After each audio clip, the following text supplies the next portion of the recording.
senior government officials here present, colleagues, ladies and gentlemen, a very good morning to all of you.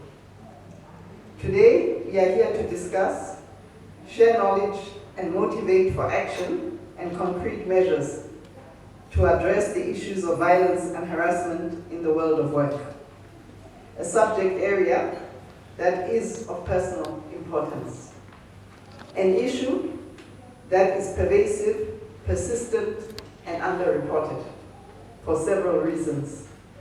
The fear of the harasser, believing that no one will do anything about the problem, or being afraid to be blamed.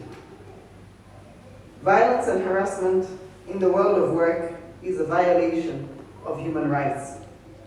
Everyone is entitled to work in a place where they are safe. Human rights lie at the core of the Agenda 2030. And if we are going to realize the Sustainable Development Goals in a way that leaves no one behind, the human rights obligations must be met.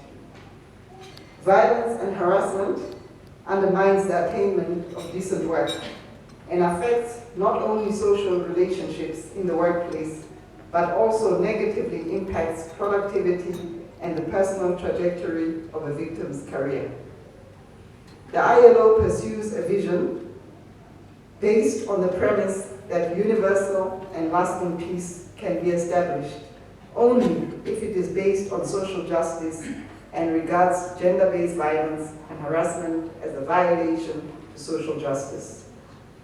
The ILO in 2019 passed the Convention 190, supplemented by a recommendation number 206, the first international treaty that sets out the right of both women and men to work in an environment free from violence and harassment, and shows how that right can be realized. To date, 5 countries have ratified the convention, including 2 in Africa, Namibia and recently Somalia. We will hear more about the convention from Mr. Nguri. The ILO office in Zimbabwe and other World of Work actors have carried out studies in Zimbabwe, and these have shown that issues of violence and harassment are a reality in all workplaces, including the public service, private sector, and the informal economy.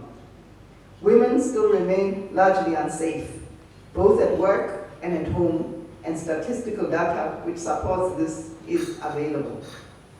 The ILO is one of the 6 UN agencies implementing the Spotlight Initiative, a global partnership to eliminate all forms of violence against women and girls, funded by the European Union. Under this program, among other initiatives, the ILO is supporting the implementation of components aimed at addressing violence and harassment in the world of work through the development of workplace policies and codes of practice, education and knowledge sharing, and training of gender champions. We are pleased that we have now finalized, with your input and in partnership with the Zimbabwe Gender Commission, the strategy for the elimination of sexual harassment and gender-based violence in the workplace in Zimbabwe. This is a vision document that will guide tripartite plus stakeholders in the formal workplaces to take action. I doubt we'll talk more about our work under the Spotlight Initiative.